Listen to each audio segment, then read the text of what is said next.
Okay, good morning. We're going to touch on a few things to try to figure out what has gone wrong in the church. And I think I have the answer, and I have receipts to back it up. So just hear me out because we're going to start off on a really crazy road. But then we do live in a very crazy world, right? Okay. Remember when I had said that Micah's death was going to mean more than just Micah's Law? Now, Micah's Law is very important, but I believe that a lot more is going to come out of it, and this is the reason why. So, I want to touch on Operation Mockingbird. This is not a conspiracy theory. I actually have the receipts. Well, let me just explain what it is. Operation Mockingbird was a covert U.S. government operation by the CIA to implant pro-U.S. propaganda in American media and front organizations. This was blown open by Carl Bernstein in 1977 when he was exposing Watergate. This is according to Wingspan, by the way, 2024. Helsinki Times, dated November 10th, 2021, CIA's Operation Mockingbird, a precursor of U.S. manipulation of the world public opinion. Now, I want you to take that into consideration before I tell you what I have here next. July 17th, 1996, a select committee on intelligence of the United States Senate 104th Congress CIA's use of journalists and clergy in intel operations. Let me say that one more time. CIA's use of journalists and clergy in intel operations. They were discussing the possibilities of how this could be useful for Central Intelligence. Okay, I have that link. Now, I want you to think about all the people that we know have been on the altar. And I'm going to include J.P. Miller in that. Mind you, he's a musician. They've got stage performance characteristics. They know how to look. They know how to speak. This is not some coincidence, people. This is a plan that, the world can do whatever it wants because it's wackadoo anyway. But when it enters the church, we've got a problem. And it obviously entered the church a long time ago. Do I think that these are plants that are on the altar? Well, they're wolves. Somebody planted them there. God didn't put them there. But if you notice, they have a way of speaking and pulling people in. Propaganda. I mean, it's like if you listen to some of these people on the altar, you almost feel like they speak very similar to a news reporter, which we know have been trained by the CIA. That's already been proven. So let's go over some of the net worth of some of these big mega church people, okay? For a minute. Let's just go over this and I'll make my point in a second. Kenneth Copeland, $750 million. Joel Osteen, $50 million. Jesse Duplantis, $20 million. Although I don't think that's true. This was found on Google, by the way. I think he's worth more. Rick Warren, $25 million. Creflo Dollar, $27 million. Andy Stanley, $45 million. Stephen Furtick, $60 million. Pat Robertson, $100 million. I know he's passed, but that's what he was worth. If only 28% pay tithe, where's it all coming from? Now, somebody had said to me, well, they do have bestsellers. Okay, let's talk about that for a second. According to the New York Times, a best-selling author can make $100,000 to $1 million during the lifetime of their book on the bestseller list. Not forever and ever, only when they're on the bestseller list. So let's bring up 3 of those on that list and talk about their best-selling books and the years that they came out. According to Goodreads.com, Kenneth Copeland's had 7. That's in 1996, 1999, 1992, 2001, 1984, 2008, 2006. I know the dates are all over the place, but you can see they're not even near today. So that would be 7 million. If we were to go to the highest amount, according to what the New York Times says a bestseller can make, we'll give him the benefit of the doubt. Joel Osteen, 2005, 2004, 2007, 2015. That's 4 million. Jesse Duplantis, 1993, 1996, 2001, 2008. That's $4 million. Okay. Now, according to Barna.com, and this was taken on September 7th, 2022, 2 in 5 Christians give at least 10% of their annual income.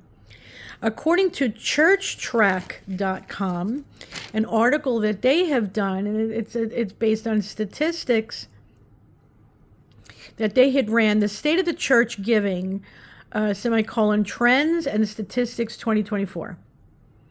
5% of the church goers tithe regularly. That's 2024. 5%. 50% give about 2% of their earnings. And of course they would. We're in the middle of hyperinflation, duh. Average giving by adults in U.S. Protestant churches is about $17 a week. An average congregation records a weekly income of $4,671. Now you have to take into consideration that these ministries have overhead. There's payroll, there's mortgages, there's utilities, there's insurance, there's benefits, and there's maintenance. And if they own airplanes and multiple automobiles, you have to add that too. Okay? Now, year by year, donations have been dropping. This is on that same article. From 1980 to 2021, it's dropped 56%. I want you to think about that for a second. So if it's dropped from 1980 to 2021, 56%, how? Somebody explained to me, like I'm a 5-year-old, on how Kenneth Copeland is worth $750 million. Jesse Duplantis is worth allegedly 20, I think more. Now, Jesse Duplantis, interesting. He made a cameo at Solid Rock. Things that make you go, Now, my question is, CIA operatives standing on the altar acting like you're men of God, where'd you get the rest of that money? Where'd you get the rest of the money? Because it's not adding up.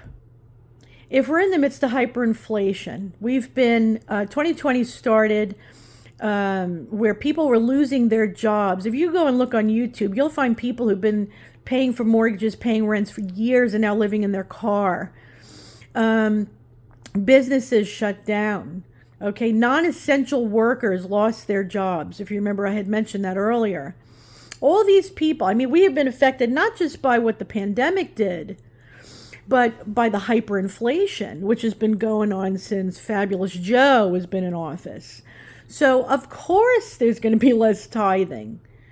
Okay? And the more and more people like Not By Sight News expose these pastors and leaders of the church being arrested, indicted, and charged and whatnot of all these heinous crimes, from sexual inappropriate to, misappropriation of funds, of course people are going to start going to church less, and of course they're not going to tithe. So how do you have all this money? How? Now, J.P. Miller had stated on the altar that somebody donated him a plane. What does he need a plane for? Where's he going? Is that for the missions? I don't know. Where did it come from? Who paid for it? Who's maintaining it? The maintenance alone is astronomical. Where's that money coming from? This is where I think Micah's passing, and this was unexpected for all the wolves, or all the operatives, or they're all kind of the same. I think they did not expect that her death was going to open up and I hate using that term, but it's the best one, Pandora's box of exposing what's been going on for decades in the church. They've used the church as a weapon. And they've been financially molesting us and starving us spiritually, and this is why we're in the position we're in today. So any of that material that I have just mentioned, I do have the links. Now, I'm not going to put it in the description. I'm not going to put it in the chat, because we all know that, TikTok and the rest are all run by some of these people. So I don't want this video to go down. So You can private message me, and we'll try it that way. And I'll send you whatever link you're interested in reading or seeing. The one about the CIA using the journalists and the clergy, that's actually a PDF. But I'll give you the link on how to get to that, how to download the PDF. Everything else is an article if you want to read it. So it's available, but I'm going to give it to you in private if you ask for it because, I really believe at this point, things are going to start exploding really, really bad.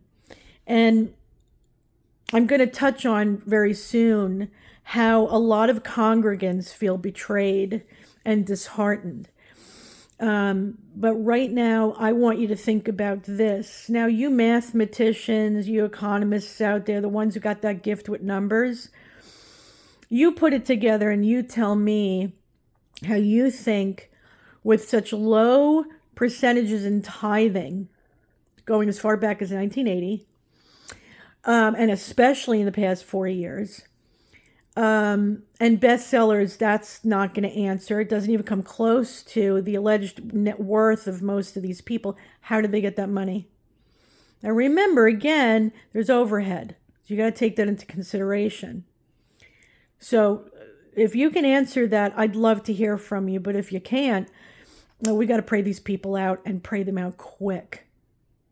So let's start off our morning with alleged conspiracy theories. They're not conspiracy theories, really, but I know a lot of people like to sling that term around because then they can justify their wickedness. But no longer is God going to allow that anymore. This is J.P. Miller's part of the problem. So is his father. And I just find it amazing how the Lord's going to use that church, that alleged pseudo ministry and pseudo church, to clean his house. So there you go. And God only knows where we'll be next. But I'm sure I'll see you soon. God bless.